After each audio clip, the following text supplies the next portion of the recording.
I thank Juanita for the opportunity to speak on this important holiday and Pika for making this video. I apologize for not being with you in person. We celebrate a group of slaves learning that they were free.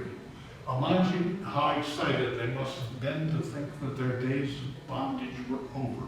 They must have had an enormous celebration as they imagined what their new freedom would mean. We know that freedom was hard-won.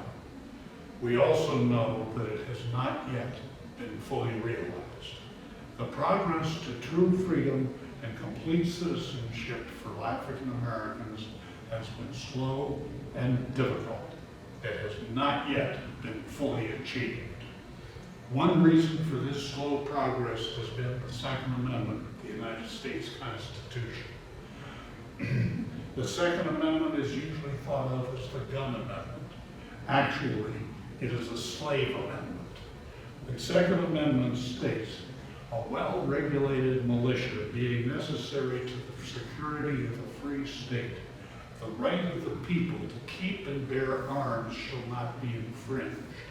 This does not sound like a slave amendment, but it is a slave amendment.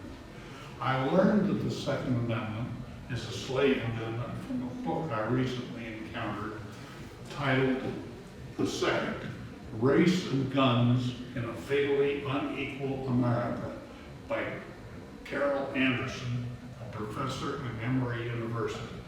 The Southern states refused to ratify the Constitution unless the Second Amendment was added because they were afraid of a slave rebellion. I have long wondered what kind of a militia the Second Amendment was referring to. I assumed it meant a militia like the Minutemen that fought at Lexington and Concord. I was wrong. It actually refers to the kind of militia the Southern states instituted before the Revolution to prepare for a slave rebellion. These militias continued until the South lost the Civil War. They supplied the first soldiers to the Confederate Army. After the Confederate Army was disbanded, many of its soldiers became members of the Ku Klux Klan. Even though the litigators of the Southern Poverty Law Center destroyed the Ku Klux Klan, their progeny are still with us.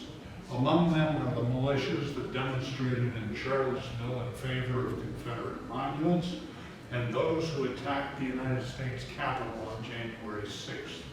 These same people are now attacking our democracy by claiming the 2020 election was rigged and the attempted insurrection on January 6th was merely ordinary political discourse. These totally false claims are the greatest internal threat to our democracy since the Civil War. We the people, the ordinary people like you and me, must confront this threat personally.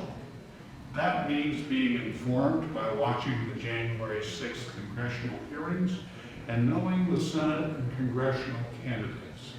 It means understanding that we have a Senate candidate in Ohio who supports the insurrection. It means understanding that in this district of Ohio, we have a candidate for the United States Congress who worked in the Trump White House for 4 years. Once informed on these issues, we need to approach our friends who support these candidates and talk to them. We need to talk to them with kindness and compassion. This will be very hard to do, but we must do it. We must tell them the facts. We must try to persuade them that our democracy is under attack. Despite the hugeness of the threat, we must be kind, caring, and factual. If we keep the freedom, if we want to keep the freedom we celebrate today, we must work at it.